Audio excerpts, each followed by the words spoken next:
Hey, when you're Eastern Division champions, you can take your time. Yeah. A lot of family here today, so that was good. So, John Tavares says he kind of likes these sorts of games. Are these the games that keep you playing? Is these because you enjoy it, or is it pretty tense? Yeah, it's a fun matchup, and anytime you get to play for first place, you like that. Competition, and you like that challenge, and I'm just happy the way that we rebounded from the way that possibly we played the first time a couple weeks ago against Toronto. So no quit, and I like our pushback today. What was the biggest difference from that first Toronto game to now? I really think it was a lot of energy. We took away, I think, with the exception of one of their fast break goals, I think we did a good job in transition, limited them gaining that momentum, and our offense, we scored some timely goals in the third and fourth quarter. Really, I think get the crowd going, and it's a tough place, for an opposing team to play.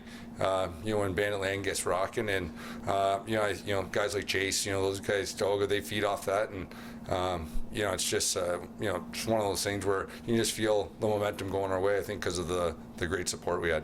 On the first half, Matt, the offense was having trouble finding that had nothing in the first two for the half.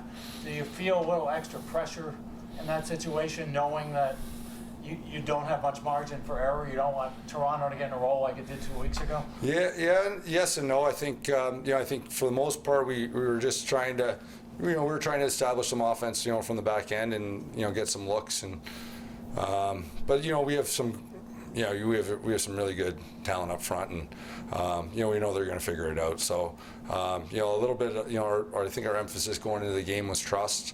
Trust. The O trusts the D, and I think that we're going to hopefully have some success. And I think that was a big part. Late in that fourth quarter, it seemed like there was trust going on, and it's just great to get an opportunity to get a big win at home. Kind of looked like the old Chase Fraser out there, being emotional and scoring goals. It was, I know it took him. He had a long break, and it's not easy to come back from that. But he looked his old self today.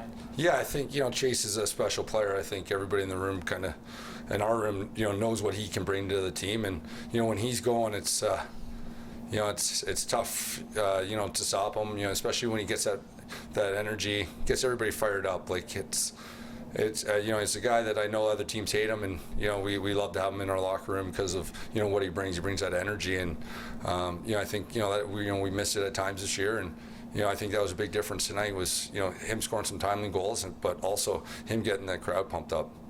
What does it mean to you to have the all-time win record for this franchise? It's special. I think because of the success of the franchise.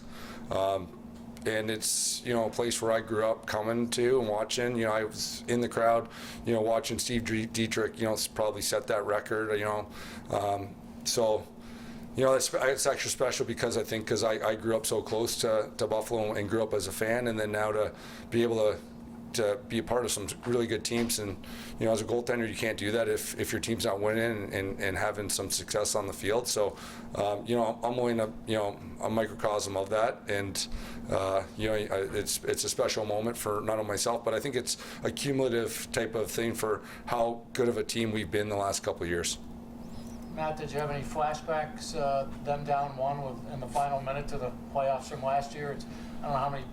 That was as dramatic as it got in the playoffs last time, and it was almost here we go again. Yeah, it seems like it's like the same script. Kind of any, guys get a couple chances late. It seems like we turn over the ball, or it's a scramble, and it's I think a testament to their team, and that's why they have as many wins as they do, is because of that fight, and it was a battle, and rightfully so. It was for a big game in first place, so. It probably was the proper ending for the way it was going to end, if not overtime. And the whole year almost seemed that way, especially the home games. You were 4-0 in overtime, and all these close games. It's almost amazing that you guys wound up winning so many of them, and here you are as East champions. Yeah, I think that was a little bit of our mindset at half. We're down 4-2, and it just seems like our offense. Talking about it was like we've been in this situation before, and you know, obviously we don't like to be there. We don't like, you know, being down at half and having to scrap and claw it, or, you know, way to, you know, possibly overtime and getting wins. But you know, it's also a good thing that we're able to do that. We're able to play in tight games. You know, when the game matters most, you know, some of our big guys, they come up big. And I think that's a big part of, you know, a successful team is, you know, you need guys that want the ball in the stick in big moments, and luckily we have that. What's the approach to the Albany matchup next weekend? You know, it's you know, just I think we'll see how it goes. I don't even know what's on the line. If it's, you know, it's you know, first place throughout the playoffs, I'm not really sure. But you know, we talk about, you know, not limping into a playoff run, and you know, it's a one and done. And I think, you know, you got to have some confidence going into the game. You know, and you know, they beat us already this year, so you know, we don't want, you know, to go into the playoffs and take them too lightly, and because, you know, they're a team that, you know, we've seen it firsthand that they can beat us. So I think we want to go in there and play a full 60. All right, thanks everyone. Yep, thank you.